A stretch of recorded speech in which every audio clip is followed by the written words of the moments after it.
Is Jonas Vingegaard jealous of Geraint Thomas? All the attention he got for the Cavendish lead-out, wants to one-up him, do a little bit of himself in the Dauphiné Stage 1. Questions to ponder for your Sunday afternoon. Last year, Roglic and Jonas were pretty good.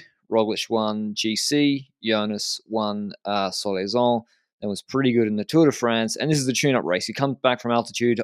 Hindley, Landa, Maas, O'Connor, a lot of guys going for the Tour de France GC are here, and they've just been doing their first training camp. And it's a typical Dauphiné parcours. There's a decent length TT, hilly one, 32 Ks or so, and then the last two stages next weekend in the Alps are pretty mountainous. But we've got these mixed sprint stages to start, and it's a hilly circuit. It's like a 4K, 5%, 4.5% climb, levels off a bit, not for very long, and then it kicks up again a 1K 6% climb, and then it finishes downhill in Chambon-sur-Lac. Laporte was the favourite for the stage, but we've got purer sprinters in Groenewegen and Bennett here.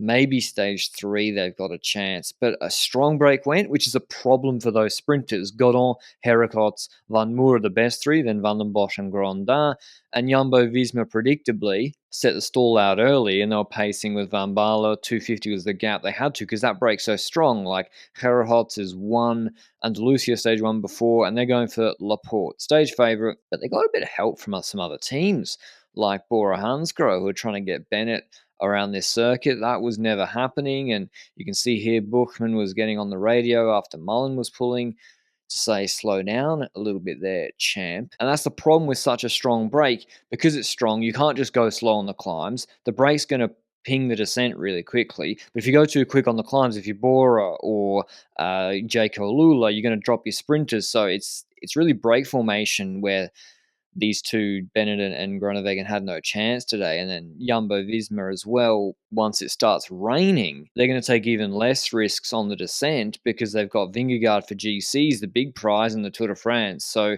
the break's going to go quicker now on the descent. So I'll have a relative advantage in the rain compared to the peloton. And so this gap wasn't coming down too quickly. 43 Ks to go, 2.5 minutes. Volta begins pulling. Jayco off for a rider as well, but pretty shortly after, the breakaway dispenses with Van den Bosch and Grondin, and then Groenewegen gets dropped the first time. So it's kind of a repeat of last year for him at Dauphiné. They used it as a tune-up, and he won a stage in the Tour, so it worked there. But as I said, the descents is where these three had the advantage. Quickstep began pacing. Dries Stevenage looking in good shape, and I really didn't, and I still don't know who it was for. But first, Ineos, they were very unlucky today. Hayter, another perfect rider for this stage, he crashed out during the race pre-coverage. Hope he's okay. Freyler's looking around. I think he's trying to move someone up. Bernal's podium the Tour. I already told you on Twitter, but he's not there. And yeah, Quickstep, were they going for Vernon, who's the last quote-unquote pure sprinter left? Were they going for Alaphilippe attacking on the last climb? Were they going for Baggioli?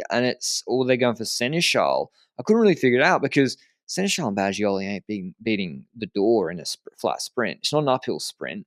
And so I thought it was going to be an Alaphilippe attack, or were they going to try and get Vernon around the circuit? But then when he dropped, they didn't help him at all. It didn't look like they were going for Vernon, even though he actually impressed me this year with his versatility. He doesn't just insta-drop on these climbs. Now, the GC group, or GC teams rather, they moved to the front with Volta. That moved it to 50 seconds. But you really got to catch this break before the final 11K downhill, and it looks like they will. They're only 200 meters behind. But Volta's been pulling all the time. UAE move up with Bjerg. He's keeping Adam Yates safe, who just won Tour de Romandie and Tion stage, and they're not going to chase down the break, UAE. They're just keeping him safe, keeping him forward before the descent. And so Jumbo have to come back to the front with, I think, Benoit or Van Hooydonk. Vernon's dropped, but he's got no teammates around him, but it was close to the top. Benoit's pacing down to 18 seconds. So you think 17 Ks to go, 18 seconds. The break is finished, but the beauty of these parkour is everyone's more tired because of the climbs, not just the breakaway. There's not many domestiques left. And yeah, so when Van Moer's dropped by Heracotz and Kruiswijk goes to the front, it looks like, okay, Jumbo-Visma are going to put this to bed, but they can't close Heracotz before the end of the climb. And he said he treated the end of this little kicker like his finish line because he knew he'd have a chance on the descent. He focuses a lot on aerodynamics. You see his levers are turned in, as is the fashion. And that's a very extreme position. But Jumbo is still only 5 seconds behind. But Benoit had been dropping the wheel on descents. So Laporte's the best descender of those four. Vingegaard's probably the second best. But they're not going to hit the front on the descent. It's Benoit and Van Hooydonk. And Herhots has got two advantages. He's taking all the risks, and also he does get a lovely moto in front, which does help and made this stage a lot closer than it would have been otherwise. Van Hooydonk's facing with 7.5 Ks to go, and the gap goes up with 5 Ks later. The gap goes up on the descent, the wet descent. And you see Jumbo down to a tired Benoit. He's cooked. Van Hooydonk's already been pulling, and he's lost 5 seconds. And then it's Vingegaard who's running for GC, and then Laporte's supposed to be doing the sprint. And there's no Bora, there's no Quick Step, there's no other teams coming up to chase. So all advantage Herhots with a rider who's become somewhat of a specialist in this sort of stage. Herhots that's not 15 seconds, maybe 8 seconds in front, but Benoit's pulled off. It's now Van Hooydonk's turn to pull, but he can only pull, I think, for about 200 meters. The trees obscure it a little bit. We don't have a front-on moto for the peloton. Herhots is starting to pedal squares, and it's Vingegaard here who took over a little bit earlier than this, maybe 1.2 Ks to go. He starts pulling for Laporte, thinking the whole team worked all day. They only have 7 riders, and the Tour they have 8. All the teams have 8 riders. Teams worked all day. We're not letting Rune Herhots, despite his valiant efforts and the way he perfectly approached this stage, we're not letting him win. But it was dangerous. If you watch Vingegaard, there was some risk associated with it. He's getting mixed up in the sprint. He does the same mistake as Remco.